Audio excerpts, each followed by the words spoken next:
올해 전국 첫 과수화상병이 충주에서 재발했습니다. 인근 한 농장에서도 의심 신고가 접수돼 조사가 진행 중입니다. 학생들이 교가 활동 중에 정치 피켓을 들어 논란입니다. 학부모들이 교사들을 고발하자 학교 측은 학생들 자유의사였다고 맞섰습니다.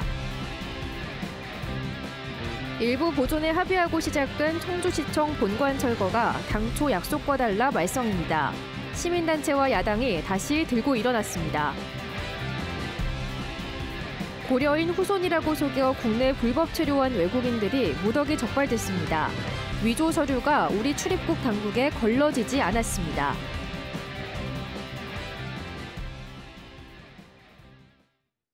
네, 시청자 여러분 안녕하십니까? 계속해서 MBC 뉴스투데이 충북입니다.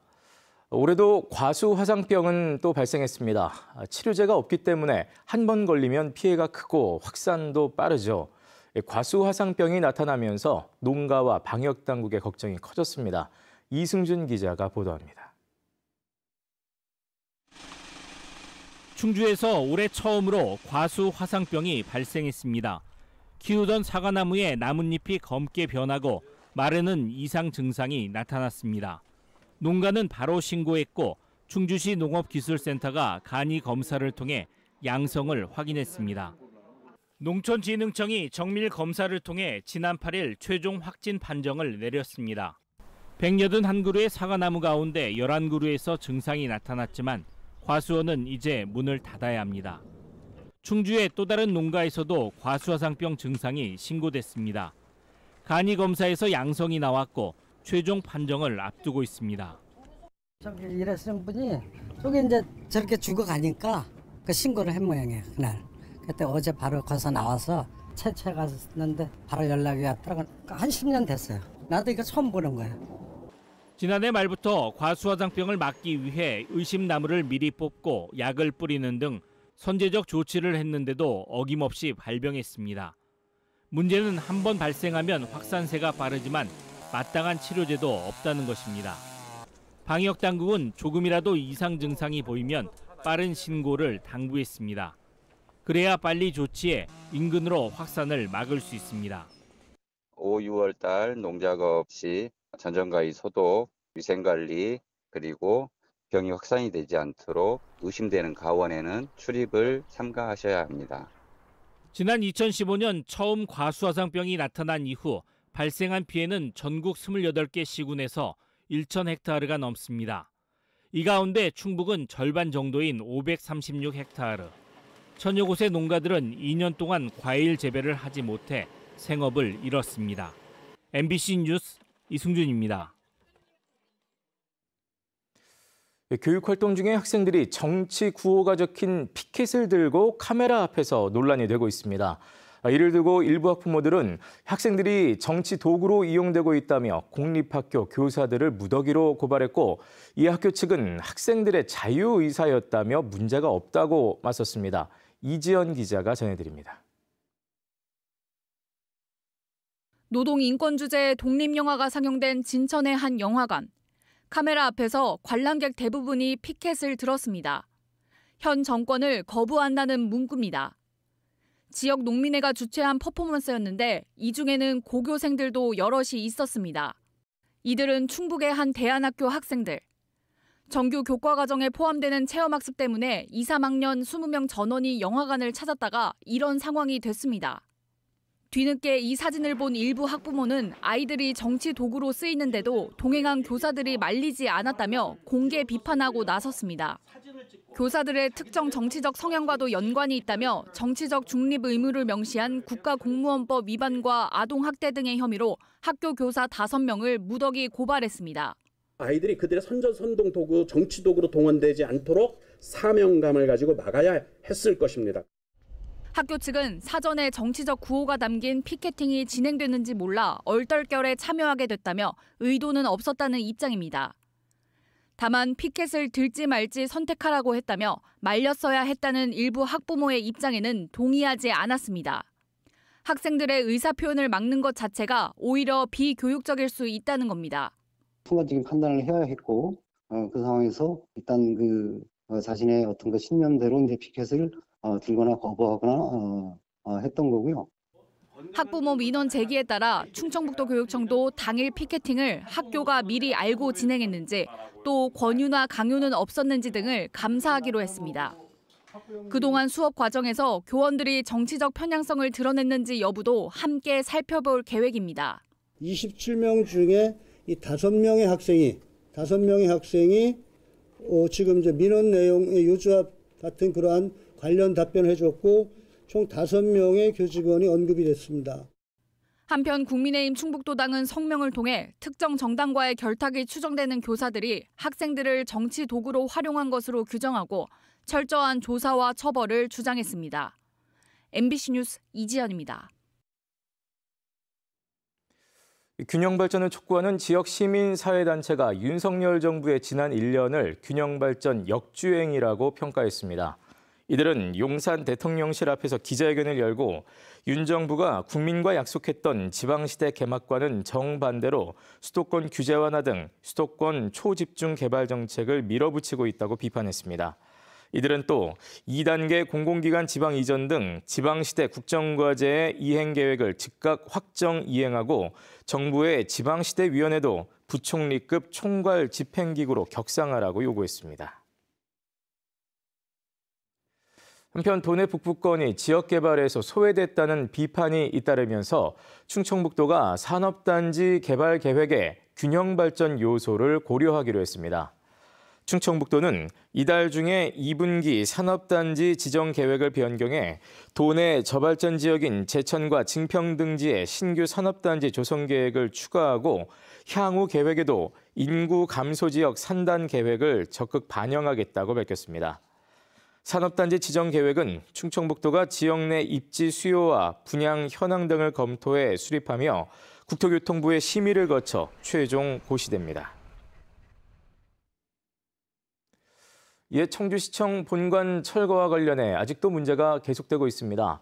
당초 청주시가 일부 보존하겠다던 2층과 3층이 사라진 것을 놓고 시민사회단체가 약속 위반이라며 반발하고 나섰습니다. 김영일 기자의 보도입니다. 철거 작업이 마무리된 옛 청주시청 본관 건물입니다.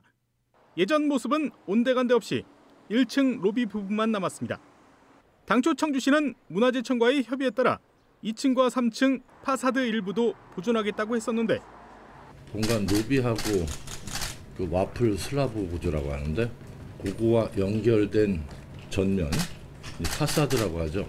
그래서 일부 파사드는 보존을 하고 그런데 흔적도 없이 사라진 겁니다. 논란이 커지자 청주시는 현장 여건을 고려한 조치라고 해명했습니다.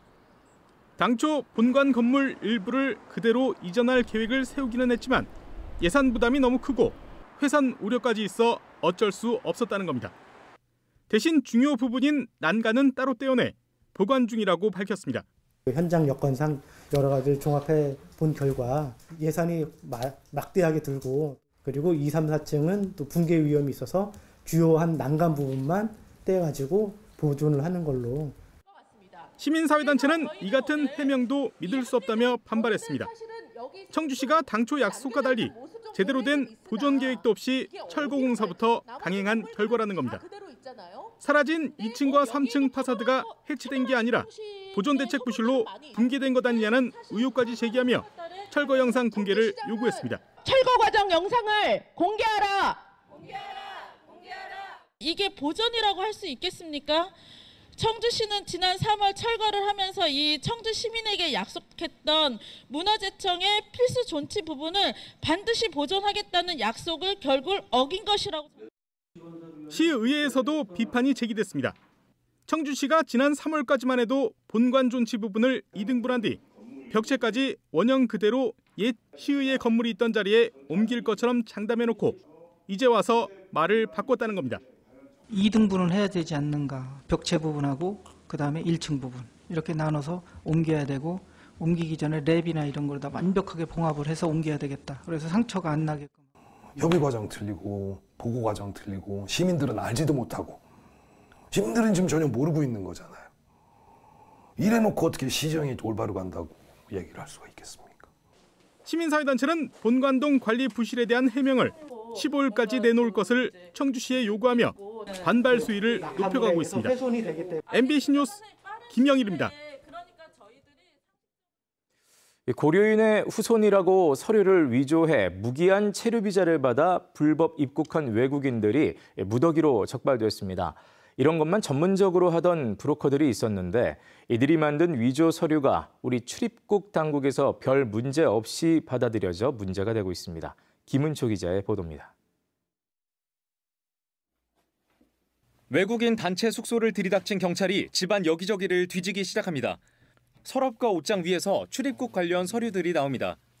재외 동포 비자를 받은 우즈베키스탄인들의 출생 증명서입니다. 여기 있네, 출생 증명서.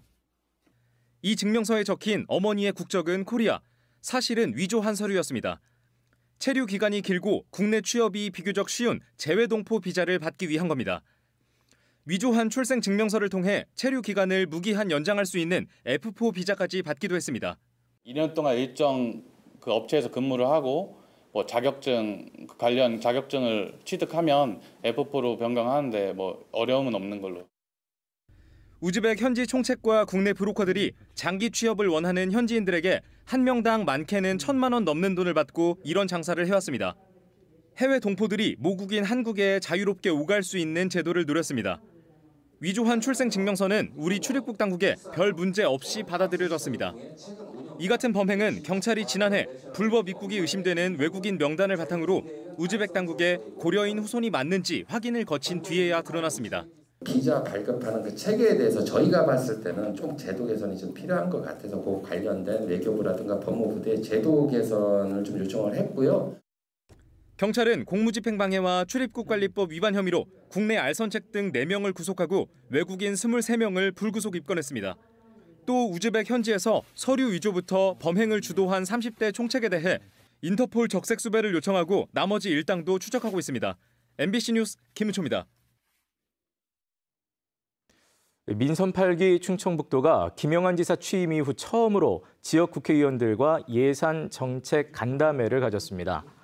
여야 국회의원 8명이 참석한 가운데 충청북도는 충청권 광역철도 청주도심 통과와 충주댐 대청댐 국가어항 지정 등 15가지 현안 사업을 설명하고 지원을 건의했습니다.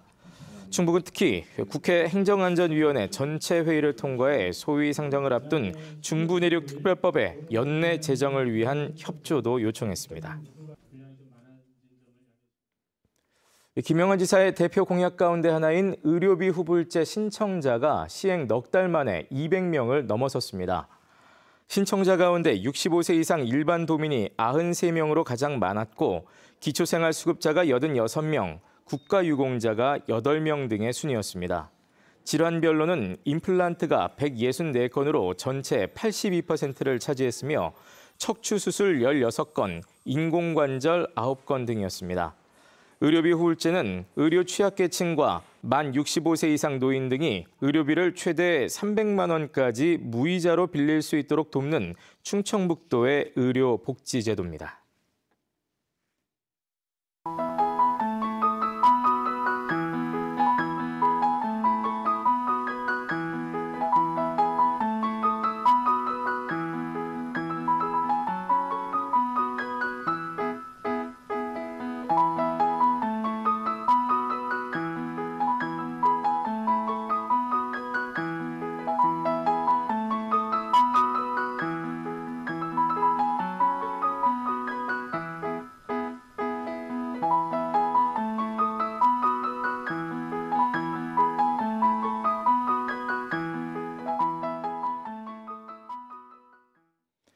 지난해 진천 선수촌에서 음주 사고를 냈던 스피드스케이팅 김민석 선수에게 벌금형이 선고됐습니다. 청주지법 형사 1단독 이수현 부장판사는 지난해 7월 면허 취소에 해당하는 주취 상태로 차를 몰다 진천 선수촌 내 도로 경계석을 들이받은 김민석 선수에게 벌금 400만 원을 선고했습니다. 한편 김민석 선수는 벌금 800만 원의 약식 기소한 검찰 처분에 반발해 정식 재판을 청구했습니다. 2023학년도 제1회 검정고시 합격률이 직전 시험보다 10%포인트 급상승했습니다. 충청북도 교육청은 올해 처음 실시한 초중고 검정고시에 응시한 1,036명 가운데 777명이 합격해 직전 지난해 2회 시험보다 9.27%포인트 높은 75%의 합격률을 기록했다고 밝혔습니다. 특히 중졸 시험 합격률은 직전보다 21.6%포인트 올랐고 초졸도 16%포인트 이상 올라 95%의 합격률을 자랑했습니다. 이번 시험에서는 76살 문경미 씨와 김준호 씨가 최고령 합격자로 이름을 올렸고 올해 중학교 1학년 또래인 2010년생 장모 양이 고졸 검정을 통과했습니다. 충북의 초중학교 3곳 중 한 곳은 전교생 60명이 안 되는 작은 학교인 것으로 집계됐습니다. 충청북도 교육청은 도내 초중학교 396곳 가운데 3분의 1이 넘는 144곳의 전교생이 60명에 못 미쳤다고 밝혔습니다. 이런 작은 학교의 비율은 지난 2013년 28%에서 지난해 36.4%로 꾸준히 증가하는 추세입니다. 한편 도교육청은 오는 16일까지 교직원을 대상으로 작은 학교 운영 우수 사례에 대한 의견을 수렴해 정책에 반영할 예정입니다.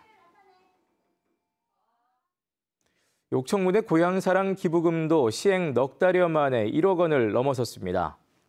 옥천군은 497명이 1억 40여만 원을 기부해 지난 8일 기준 누적 고향사랑 기부금이 1억 원을 돌파했다고 밝혔습니다.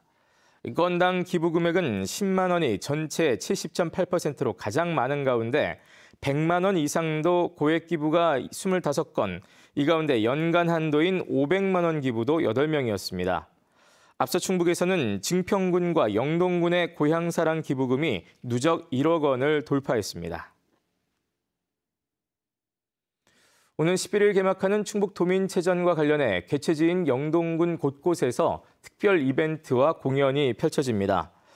영동 레인보우 힐링 관광지에서는 도민체전 기간 오전 11시부터 밤 9시까지 거울형 분수를 가동하고 경관 조명도 밝혀 영동군을 찾는 선수단과 관광객에게 볼거리를 제공합니다. 또 12일과 13일에는 영동 전통시장에서 삐에로, 깡통열차, 달고나 게임 등 도민체전을 축하하는 길거리 공연과 체험 프로그램이 진행되고 영동사랑 상품권을 주는 할인 쿠폰 이벤트도 마련됩니다. 진천군의 대표 축제인 생거진천 농다리 축제가 오는 26일부터 사흘 동안 문백면 농다리 일대에서 열립니다. 천년의 숨결 농다리, 발길을 잇다라는 주제로 열리는 올해 축제는 축하 공연과 장사 씨름 대회, 메기 잡기 대회, 상여 다리 건너기 등 다채로운 볼거리와 체험 행사가 마련됩니다. 또 방문객 편의를 위해 생거진천 전통시장과 진천 버스터미널, 농다리 전시관 등을 오가는 셔틀버스도 운행됩니다. 지난 1976년 충청북도 유형문화재로 지정된 농다리는 국내에서 가장 오래된 돌다리로 알려져 있습니다. 홈경기 첫 승을 기록한 충북 청주FC 선수 4명이 K리그2 12라운드 베스트 11에 뽑혔습니다. 한국프로축구연맹은 지난 6일 천안시티와의 경기에서 2골을 넣은 조르지와 홍원진, 또 2골을 넣은 박진성, 그리고 잇따라 실점 위기를 막은 골키퍼 박대한 등 4명을 베스트 11에 선정했습니다. 뉴스를 마칩니다. 고맙습니다.